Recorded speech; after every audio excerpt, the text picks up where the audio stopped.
us. God hates that. And those who are going to perpetuate it, well, God's going to be opposed to them because they're opposed to him. Yeah. And here in Romans 1:18, what we've got on the screen here, I think that it's really important to remember. It says, for the wrath of God is revealed from heaven against some ungodliness, against ungodliness that I think is ungodly. You know, it says it's revealed from heaven against all ungodliness and unrighteousness of men.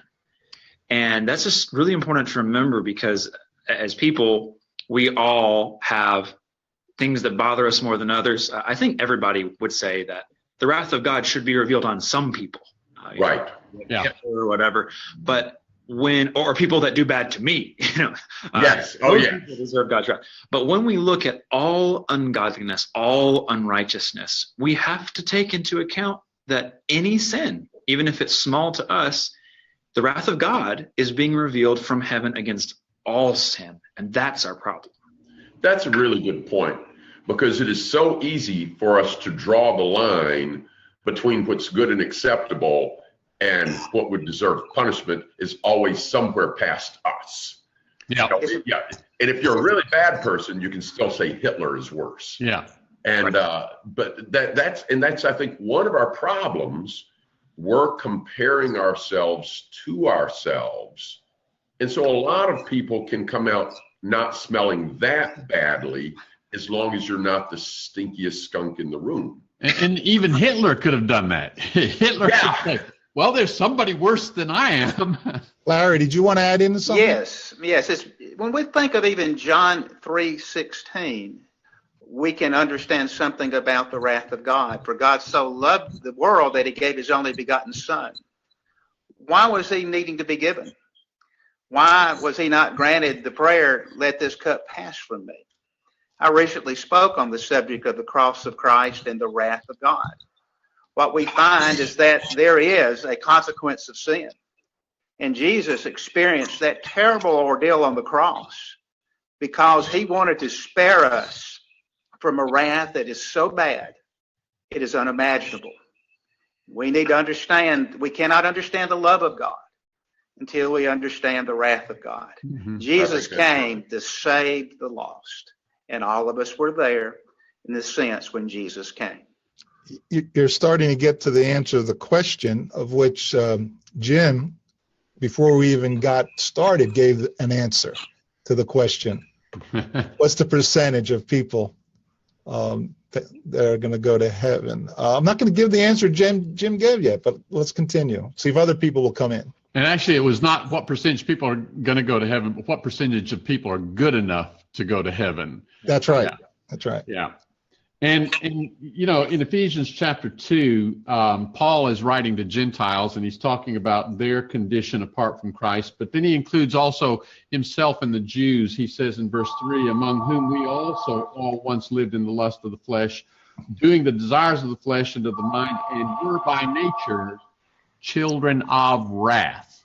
When he says we, including himself, we were children of wrath, what he means is we were people subject to that wrath of God, that judgment, and Paul was in that category, needed to be saved from it.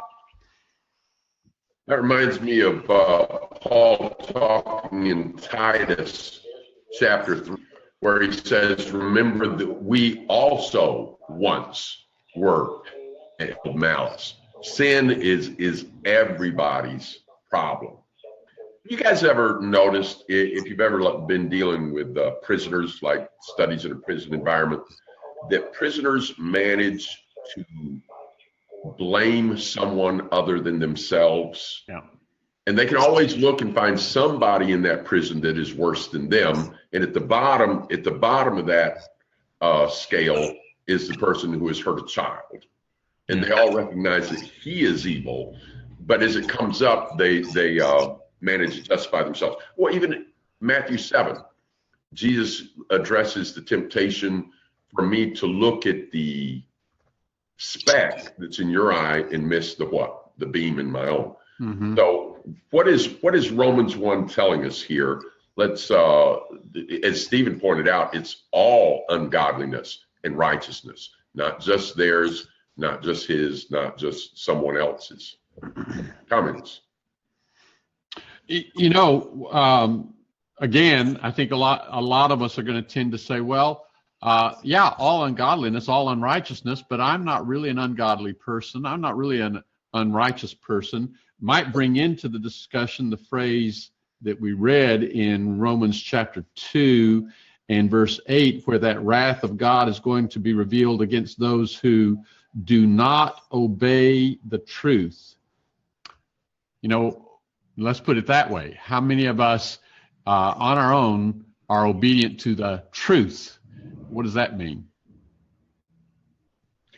And audience, please come in with your questions, come in with your comments. We really would like to hear from you. Yeah, some people are trying to use the chat window. I just want to remind everyone to use the Q&A feature. That's at the top of the window. Just click on the Q&A and it'll bring up your question and answer box. Don't use the chat because we're not monitoring the chat window. Let's proceed now down in our text.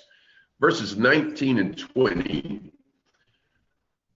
After saying that there is salvation available to all, then it says this, and it then refers to the wrath of God against all. We have this statement starting in 19. What can be known about God is plain to them because God has shown it to them. For his invisible attributes, namely his eternal power and divine nature, have been clearly perceived ever since the creation of the world and the things that are made, so they are without excuse. The context here is of the Gentiles who didn't have the law of Moses or the prophets. They've got no excuse.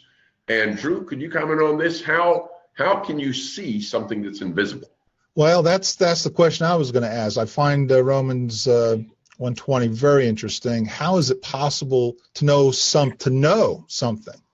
Not just seeing it, but to know something that's invisible. And that's what Paul's saying right there. And he's talking clearly about perceiving it, understanding it. Understanding what? God's invisible attributes, his eternal power and his divine nature. Well, how do we do that? Well, man can do that by observing this magnificent creation. Which just evolved by accident? No, exactly. Look how magnificent it is. So now it makes sense to me that because man can observe the creation and know something about God, that he exists, there's no excuse for not knowing that he is. But again, that's only part of the story. It doesn't explain the details on how to avoid God's wrath, but at least that tells us that we don't have any excuse for not knowing that he's here and what he intends by going, now we have to go somewhere else. And I think that's where we're heading now. Right. Well, and go ahead there, Steve. To use a specific example, sometimes when I'm talking with people about this verse, I try to call their attention to something like the sun. Something we experience every day. Look at the sun. You can look at the sun, and it's not going to speak to you okay, the God of the Bible is the true God, and here's all the things he did in history, and it's not going to give you a lot of details.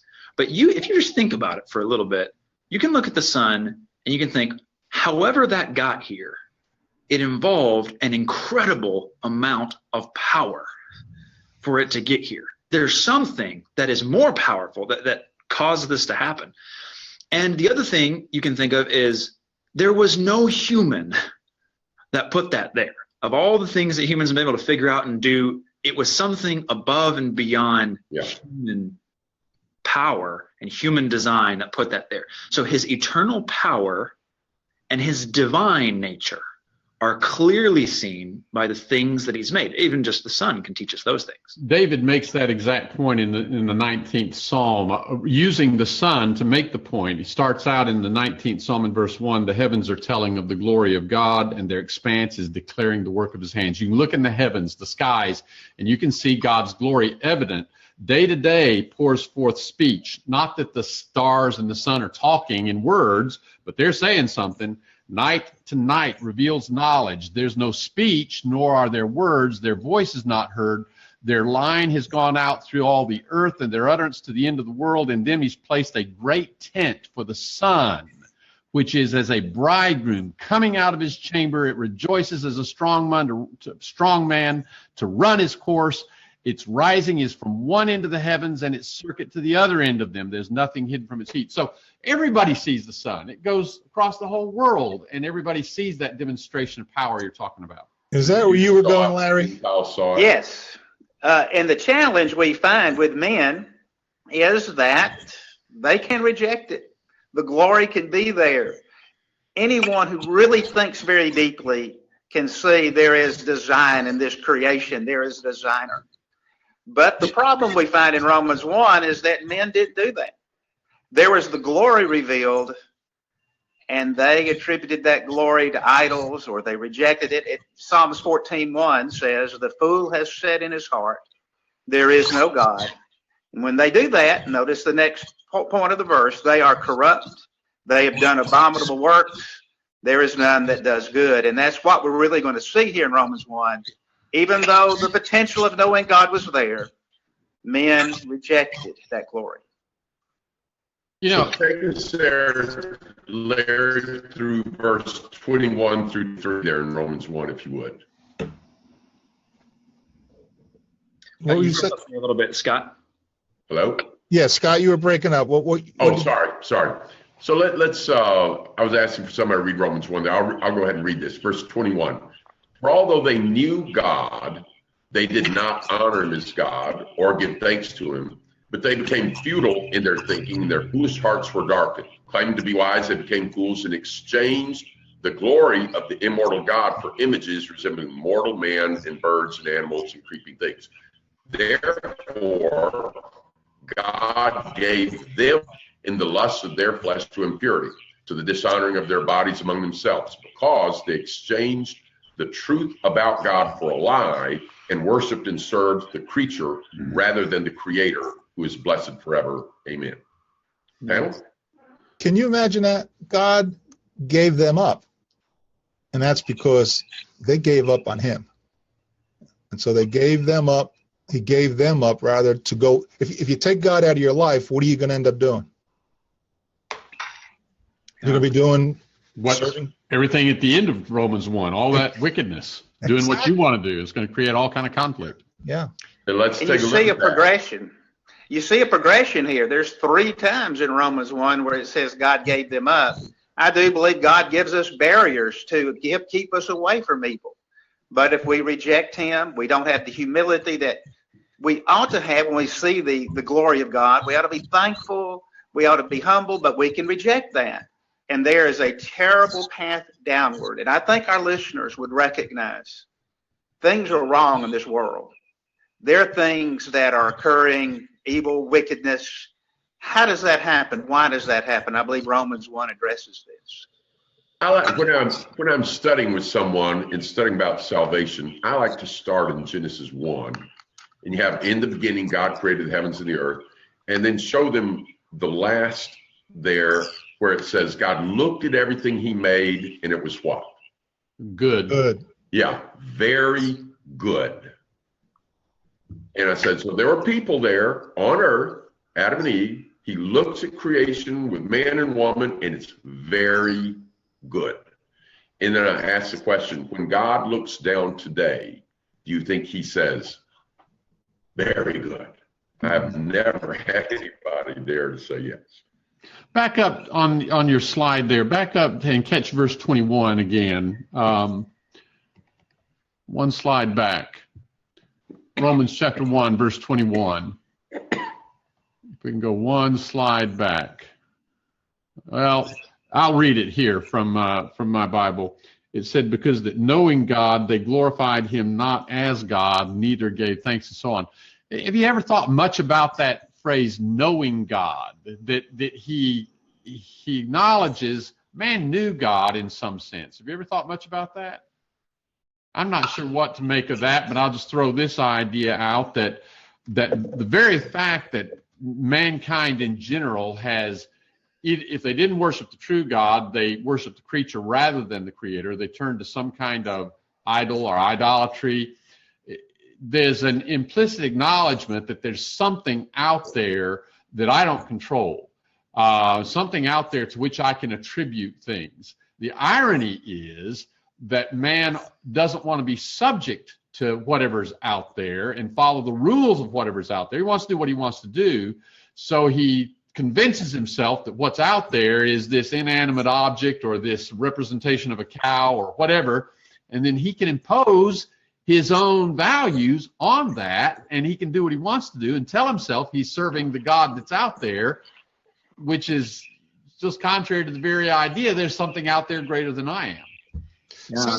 Sounds like you're answering our original question on a topic. What's our problem? Yeah. The problem is us in general, mankind. And the problem is that every one of us has sinned, and in as much as we have sinned, you think about what Adam and Eve got expelled from the Garden of Eden for. Here, God drove them out of the garden, is what it says in Genesis chapter 3. You think of Jesus driving the money changers out of the temple. That brings up a rather violent picture. And so what's the picture there? God he's visiting wrath upon them, you could say. Why? What did they do? They ate some fruit they weren't supposed to eat. Have we done worse than that? And so now we start coming back to that question. And Drew, you've got somebody who's answered the question in the Q&A. Yeah, what percentage of people are good enough to go to heaven? Yeah, let me address this. There's the question. The answers are coming in. Jim started off with 0, and then he also added the point that none of us is good enough for heaven. That's the point. Dean also came in with 0, and he said the same thing that you just said, Jeff, that because we all have sinned. 3:23, Romans 3:23. Yeah. Yeah, that's the bottom line for that. So then we get back to the passage we started with. There's a salvation that's available, salvation to everyone that believes, to the Jew first and also to the Greek. That's because everyone is in need of that salvation. Every one of us has sinned, and we need to be saved from this wrath of God that is going to be visited upon those who do not subject to the will of God. Yeah. I think a key point as we're thinking about ourselves realizing our own sin and helping other people to realize their sin is there in verse 22, where it says, claiming to be wise, they became fools. And humility is critical to realize that I don't know what God is like until God shows me or tells me what he is like. And that's the advantage of idolatry, isn't it? Is the hunk of wood, the statue, represents something powerful. Right. It doesn't tell me what it's like. I get to decide right. what it right. wants. I can tell myself I'm serving some God, but I'm really serving myself. Exactly. And that's the temptation for all of us, though. I mean, how many people have you talked with who you start to tell them about the God of the Bible? You start to show them from Scripture, well, this is what God said about himself, and say, well, I just couldn't believe in a God who would. You'd fill in the blank. Right. And what happens there is we claim to be wiser than God. Yep. Well, God would never do that. My God would never do something. Well, you can create a God like that, but it's not a God who can save you. And it really is making God by my standard. God would never do that because I wouldn't do that. I don't think he should do that. So obviously God wouldn't because, well, I'm the standard. Yeah, and one of the things that you see in the God giving them up, there's 3 times that occurs in the passage. And the last one is he gives them up to a debased mind. And you can be a brilliant person. You can have great reasoning skills. But when you begin to give yourself over to the various things here, the lust, the bitterness, the animosity, you can lose your ability to reason and think straight. And that's why we need help from God. We need humility. How many brilliant people have you seen gone down paths and you kind of scratch your head? What were they thinking? Well, that's just the nature of sin. Sin can take your mind away if you let it. Are you back? You need to put your microphone back on. Well, so we get to verse 26, and this is the passage that you were referring to there, Larry. This translation that he has on screen says it a little bit differently, but it's just different words. For this reason, God gave them up to dishonorable passions. How did you quote it? Debased mind, I think, or something? His is a little bit farther down in the text. They're both there. Oh, okay. Yeah. Verse 28. Let's go ahead and read through the rest of Romans 1. But I had a coughing fit a moment ago, so I'll advance the slides and one of you please read it. And let's just read to the end of the text. Go ahead, somebody. I'll be happy to read that. Do you want to start in verse 26? Yes. Okay. For this reason, God gave them up to dishonorable passions. For their women exchanged natural relations for those that are contrary to nature.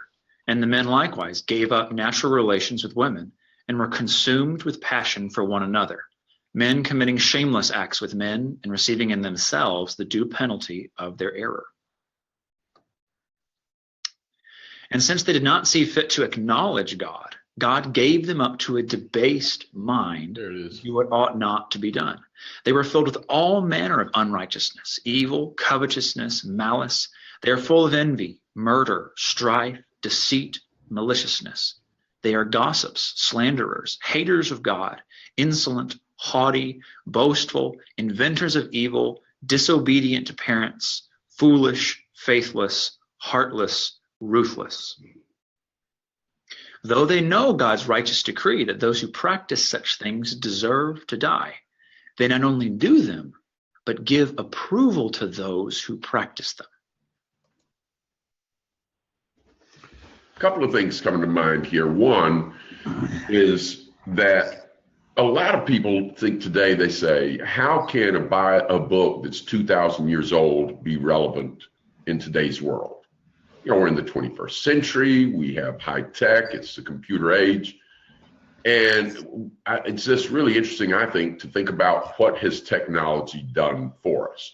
What has technology done for us, and what has technology not been able to do for us? What are some examples of what technology does do? Well, we can have this broadcast where we can be each sitting where we are in different geographical locations and still see each other, and we got a bunch of people who can see us. Yeah. We can go to the moon. We can fax things. We can use electronic microscopes. Address cancer. We can, yeah. Yeah. But when we look at this list of sins, how many of these things has technology solved the problem of envy? Yeah, so you broke up there. So say that again, Scott. Your voice was not coming through there. Ask that question again. How many of these problems here in Romans 1 have been solved by technology? Has technology solved the problem of covetousness, envy, murder, strife, maliciousness, gossips, haters of God, disobedient to parents, heartless, ruthless? Let's just take a couple of those real quickly. Maliciousness, strife, slanderers. You know, we have the internet and we think that's great. And what's all over the internet? You get in the comments on some kind of news article, or whether it's politics or whatever.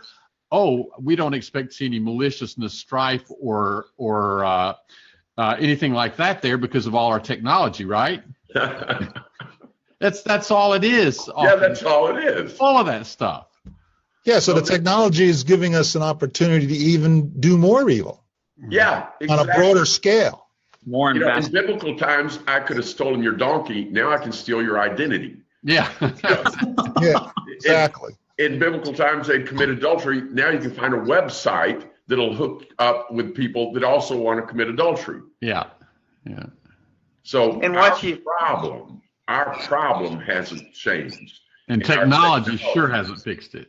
Our technology can be used for good, or so often is a huge percentage of all internet downloads are for all the advancement in technology. We are the loneliest generation that's probably ever existed in this country, according to statistics. We don't know how to deal with one another. We don't know how to deal with ourselves. And that's why we must go back to God. For all the prosperity we have, we're probably have never been more miserable. And in that, one of the things we have to admit is the problem of our sin. It was either J.R. Stott or C.S. Lewis, one of you may remember, if you remember the quote I'm about to give. But in one of them, not sure which book, but he said, we're happy to go to church and on a theological level admit, that we're miserable sinners. But if we go out on the street and someone tells us, you're a miserable sinner, we want to punch them in the face. We need to realize that sin is a problem, and it's a problem for everyone. And there needs to be 2 Corinthians 7. Before we get forgiveness, there needs to be repentance. Before repentance, there has to be what kind of sorrow? Godly sorrow. And as long as we're excusing and justifying and minimizing our sin as, well, nobody's perfect, I'm only human, then we're not taking seriously our sin. And just to clarify for our listeners who may not have heard of godly sorrow before, there's an important distinction made in 2 Corinthians chapter 7. And we won't take time to look in that whole passage today. But to sum it up, godly sorrow versus worldly sorrow. Worldly sorrow is sorry because they got caught. They're sorry because of the consequences that they have to face. But godly sorrow is a sorrow that recognizes God, honors God as God, and says, I've sinned against you. It's not just because I'm suffering that I'm sad. It's because I've sinned against God, who gives good rules. And when we have that humility, it kind of goes back to what we talked about back in verse 21 of Romans 1. They didn't honor him as God or give thanks to him. When we have that humility before God, we will feel a godly sorrow that, wow, I have broken the good law of the one who gave me life and gives me breath and family, and every good thing I have is from him. And that's a very different kind of sorrow than a lot of times the sorrow that we feel or we see in other people. And it's the kind of sorrow that we ought to feel as we read Romans 1 and realize this is not just out there.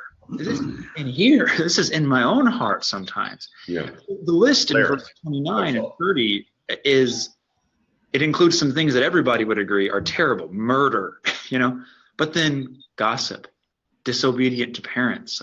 All of us have participated in this problem. As we consider the sins and the personal consequences, the one thing we need is God. And that's what we're talking about as we talk about this passage. It's not talking about all these things and you can become perfect. No. It's talking about these things because there's good news. Mm-hmm. The gospel, the good news will be a way for us to be right with God. Then we will be forgiven. We will have a God who will help us. We will have a path in which now the creator of the universe will be our Father and will provide. And there's a lot of folks today, they understand the wounds of sin, the scars of sin. There's a God who can heal you, who can provide for you. And really, we want you to understand, as bad as the bad news is, trusting our God, he can provide a way back to him. Exactly. In fact, Cassandra also made a comment saying that Luke 18:19 says, no one is good except God alone. And unless we actively seek to know and obey him, we have no hope. It's only found, of course, as you had mentioned, Larry, in the gospel of Christ.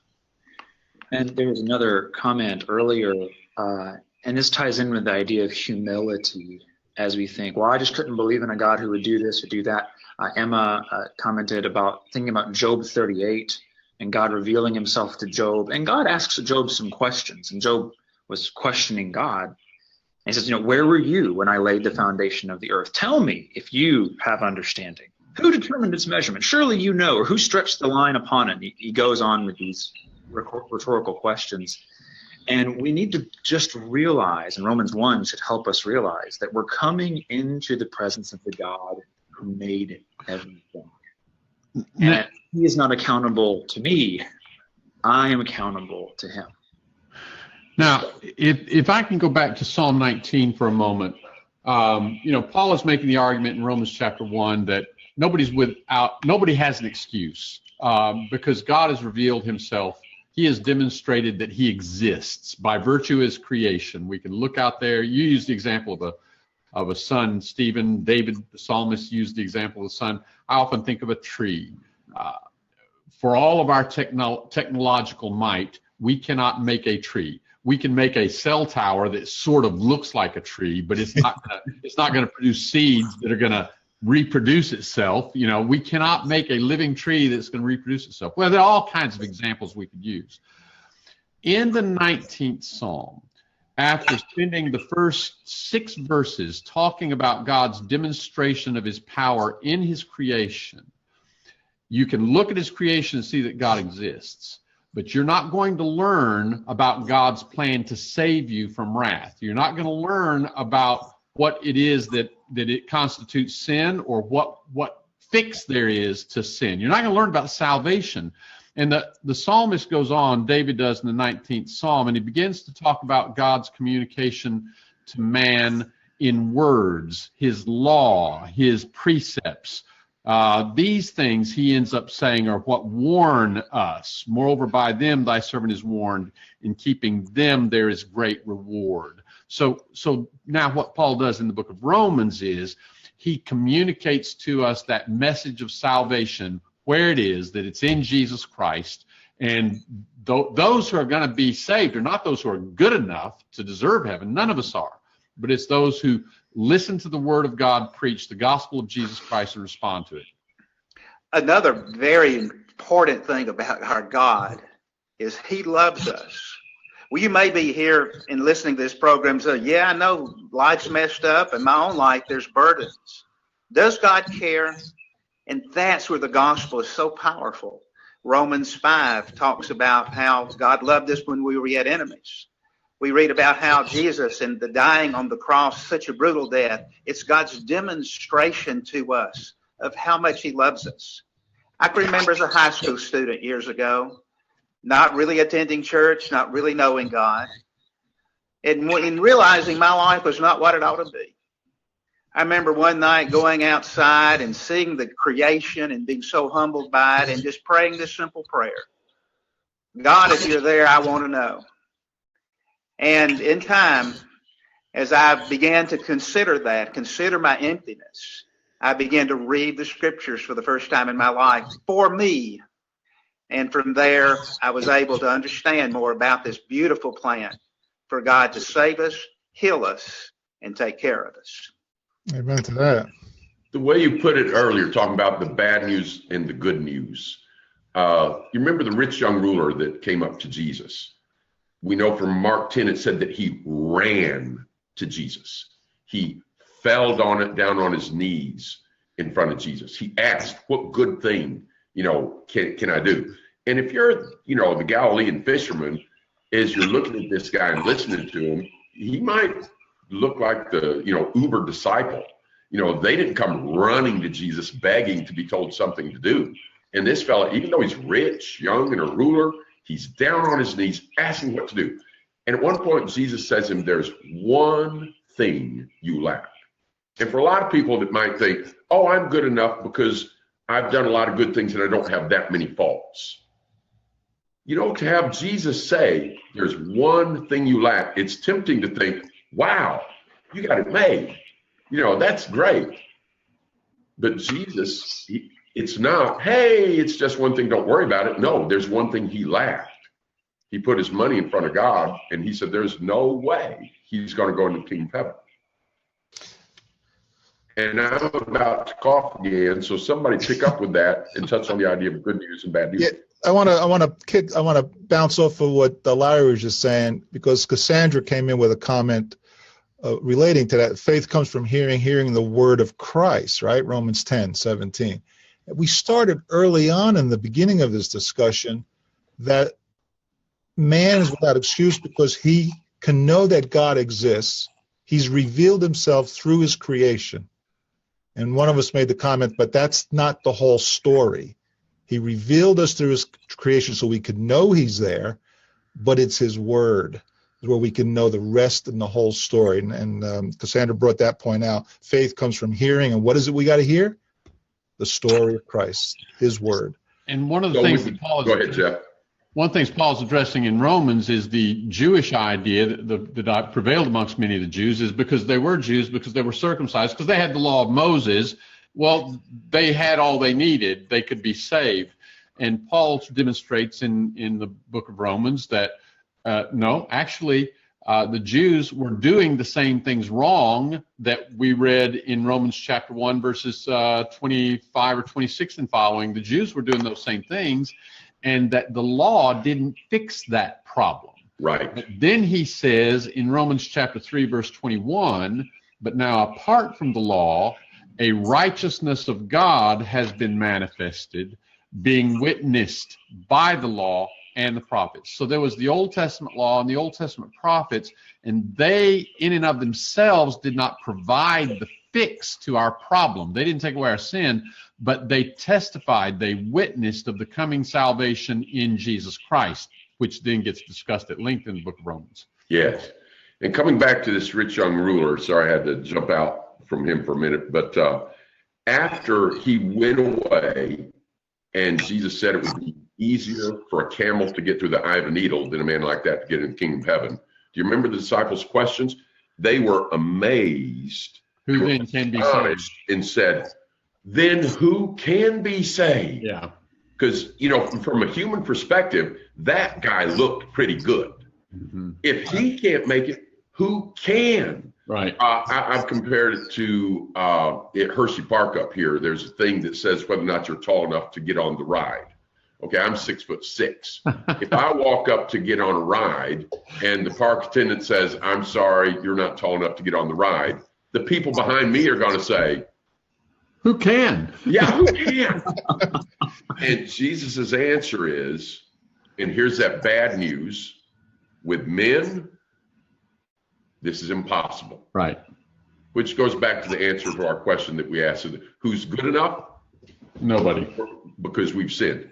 And then the good news that Larry was pointing us to before, with men it is impossible, but with God, all things are possible. And Larry's trying to get in with a comment. Yeah, one of the things I needed to learn, I used to have, I call the good old boy concept of going to heaven. You had your good works outweigh your bad works, and then you go into heaven because you're a good old boy.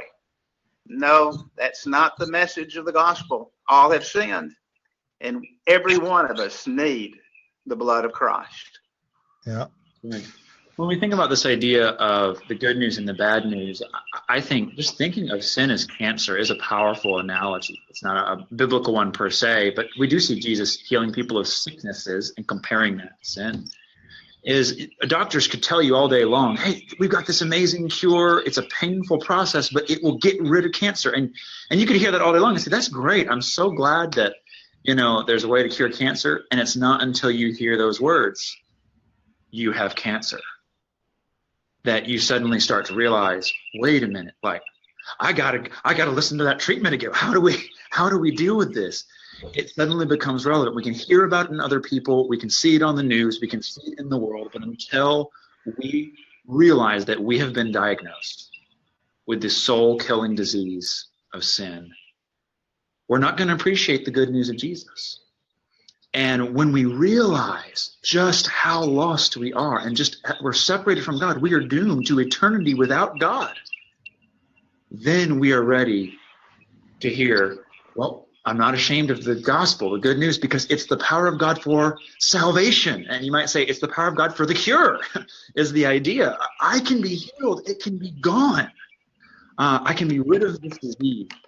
And thank God that he tells us that we're sick, but he has also provided in his son the cure. Last minute or so here, could somebody comment on this idea? It's not only forgiveness, but a deliverance from bondage. Like the Egyptians were in bondage and then they were delivered, and we see kind of that idea in Romans 6. Anybody have any comment on that here? Yeah, I just to turn over to John chapter 8 real quickly, where Jesus talks about the truth shall make you free, and the Jews didn't think they needed to be made free. And Jesus says in verse 35, verse 36, no, it's verse 34, John 8:34, everyone that commits sin is the bondservant of sin, the slave of sin. I always picture it as a ball and chain. That sin is chained to me, and when I get to the day of judgment, it's going to be stuck to me. However much good I've done, that sin is still stuck to me. And I'm a slave of it, I'm a prisoner to it, and I can't escape from it except in Jesus Christ. John 10:10 says, I have come that they may have life, and they may have it more abundantly.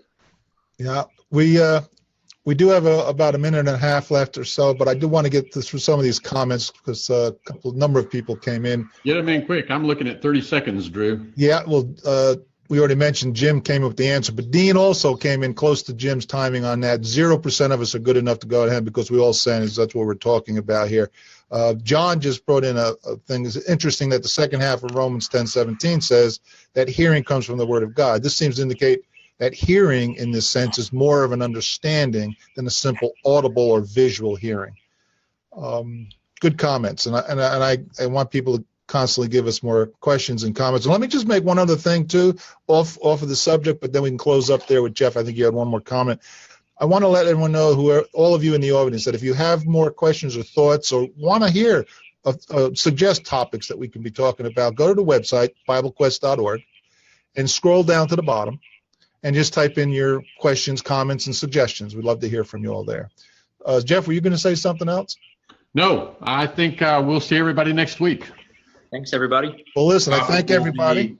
In the world, not of the world. All right. Well, thank you, all of you, and thank all of you in the audience. Come back again. We'll see you next Tuesday at 2 p.m. Thanks a lot. Bye.